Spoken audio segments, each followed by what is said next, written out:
Hey, drivers! Load one rocks. So this is going to be kind of all sorts of Bubba Low Bucks um, quality.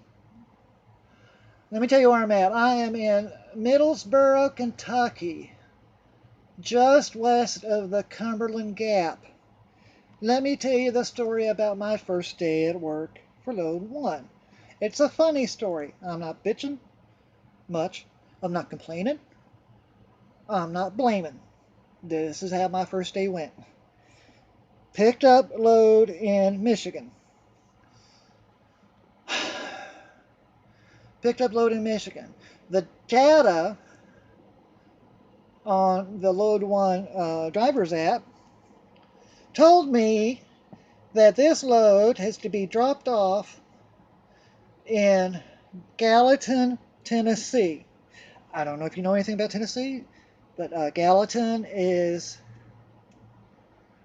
near Lake Nolan.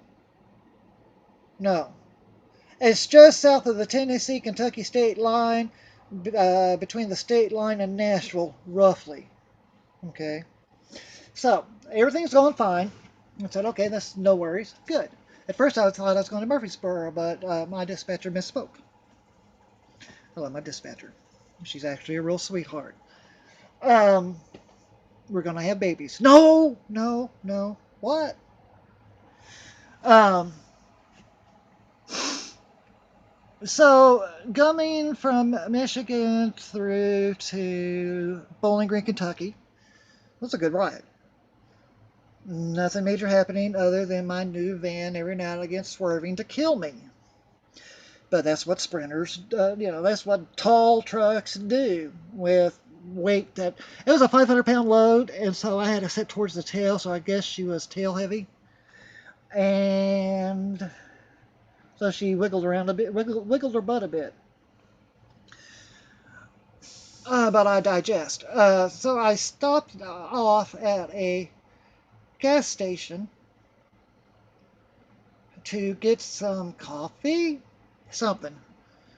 It wasn't a truck stop.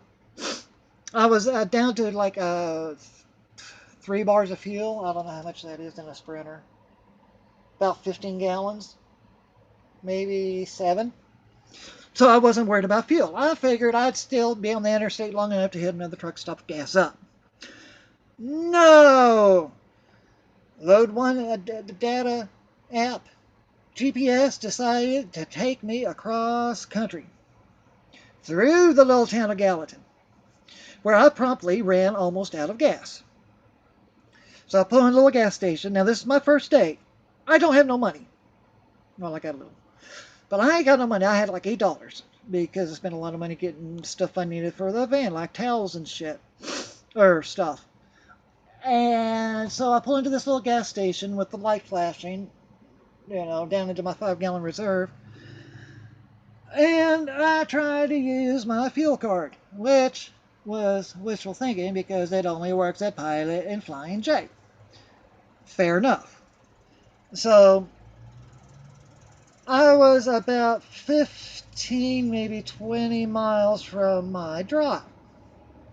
So I just gave the boy $8 and put $8 worth of fuel in it, and that got me to out of reserve.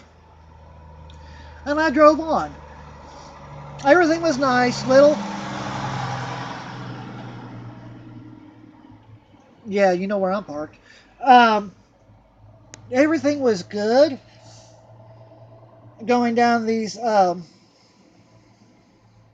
highways until it got me, and then it took me down a state route, and then the GPS took me on one lane, basically deer paths, basically one lane country roads. Fortunately, from Kentucky, I'm used to this sort of terrain, but it made me very, very curious and nervous. Why the hell are you going to drive me around at the corner intersection of knowing where? And if you get the quote, good for you. Bonus shower points. No. So, I get out of the maze, and I get to Tazewell, Yeah, Tazewell. And I get to my I started flashing empty again. I get to the drop, go around to the back like I was told to do, go to door 13, the ramp, and get unloaded. And I needed to get all this done before I had to be there before 1:30 in the morning. Nobody answered the door. An employee came by and said, "No, there's no way, no one here. Everybody leaves at night. No one will be here till 6 o'clock in the morning." And I said, "Well, shit, that sucks. Sucks to be me." Anywho, so he finally unloads me, and I go to the gas station. I figured I'll wait till they open up, and I will try to get some cash on my pay card because I called my boss, called my owner. He said he put $100 on my pay card. 6:30 in the morning, I get woke up by a different dispatcher who was in a bit of a panic. Apparently, I dropped the load off at the wrong place, even though it was the right place on the data app. That was on them. It was partially on me because I didn't think anything of the invoice because, first day with the company. And I'm like, man, he says, you go pick that up and take it to um, Tazewell, Tennessee. That's where it's supposed to go. And I'm like, Tazewell. And I said, well, hold on a minute. I'm not awake yet. Okay, I just laid down to get some rest because I was done with my load. And 3 hours later, you call me and wake me up, telling me that I have to fix our screw up because, a team. And I said, okay, well, let me try to get some fuel and get some coffee in me, and I'll see what I can do. And we'll just go ahead and take care of the load.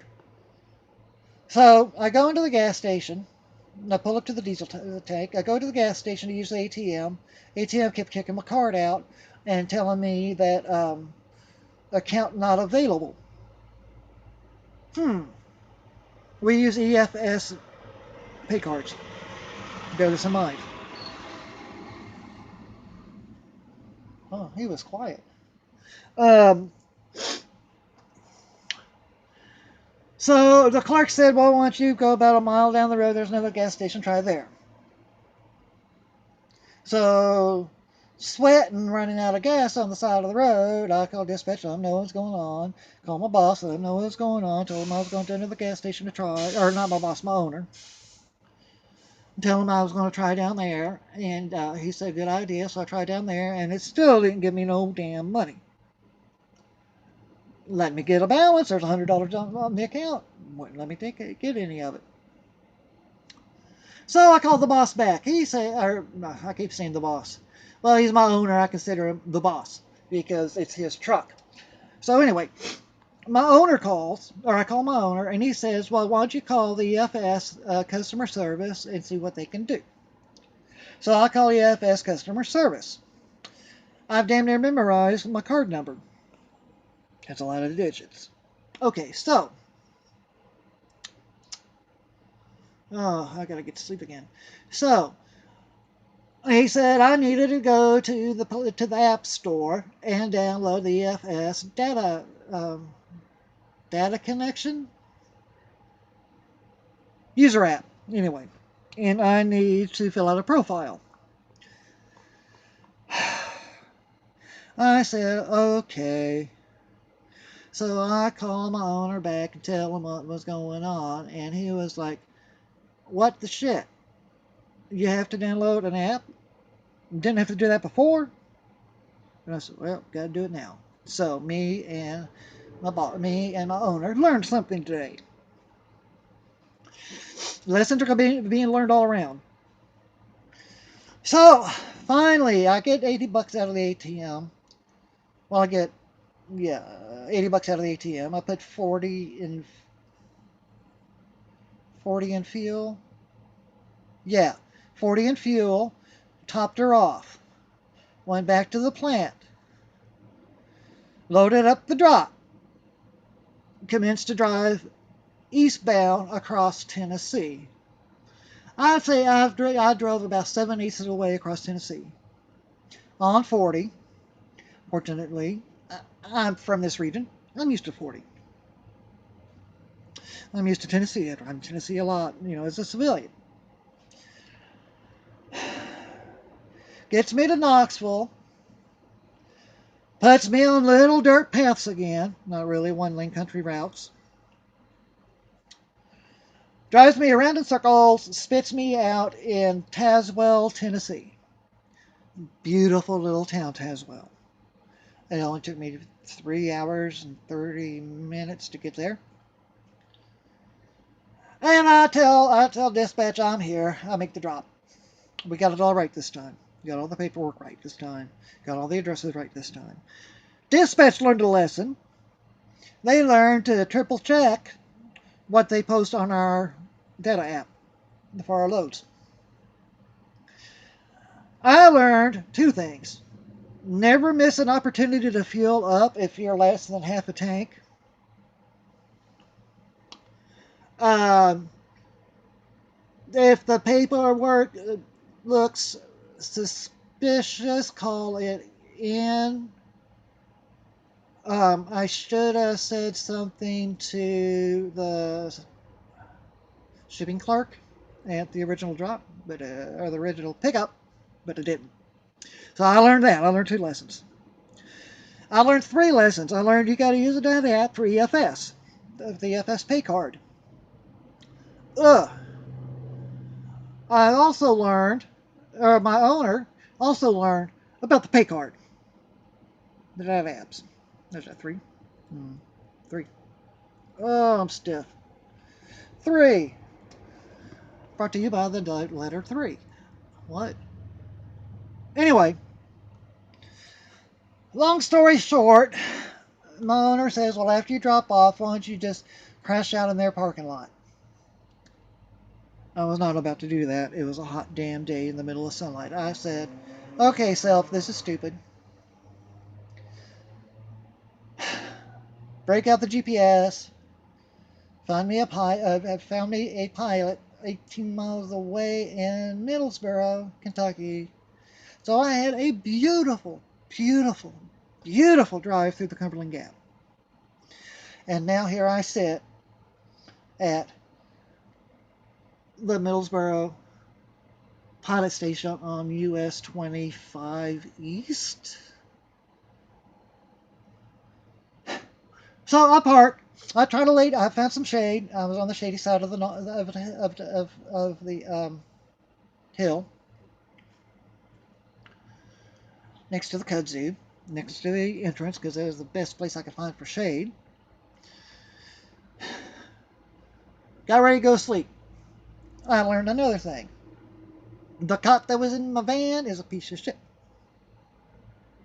The mattress is alright. I don't like the mattress though. We'll trade it out later. So the cot went bye-bye. I said, threw it in the dumpster. I went, stay out. Ugh, stay out. And stay out. And so I lay down to sleep. I did not realize that it was 90 frickin' degrees coming on the 3rd week of October in the smoke in the Appalachian Mountains in Kentucky and Tennessee.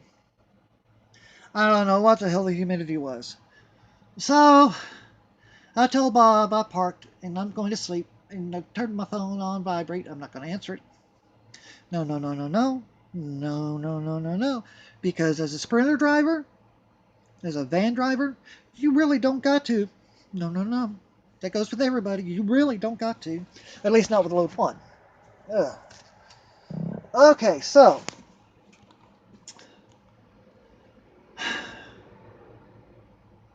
wake up, and I called my owner, and my owner said, well, you had like 4 different loads while you were sleeping. I said, I didn't get much sleep. I rested. I didn't get no sleep. He said, well, you're not going to get any loads till morning. So here I am at the pilot in Middlesboro, Kentucky. And that was my first day at work. Before I'd left the yard, I gave my poor, dirty girl a bath. She was filthy on the outside. Bird shit all over the tub. I guess it was Great Lake seagulls. I don't know. Filthy. So I gave my baby a bath. She's still a dirty girl, but she's not as dirty as she was. And that was my first day driving for load one. Yeah. Anywho, since I have time sitting here, I thought I'd do a video, and I will probably post direct to Facebook because I don't trust YouTube out here yet. And we're coming on 15 minutes, which make a long video. Another day when I'm down, I will give a tour of the van. Of course, you know, it's just a red, white, and blue Sprinter, nothing fancy. I might get a bra for her. Don't want my girl running around braless now, do I? And I'm definitely going to get a Bubba Low-Buck suspended bed, because that's just smart. Anyway, I'm going to get off here, get all my devices charged, and go back to bed. See you guys later on. Yeah, yeah, what that trick said. Keep her between the lines, guys. Bye.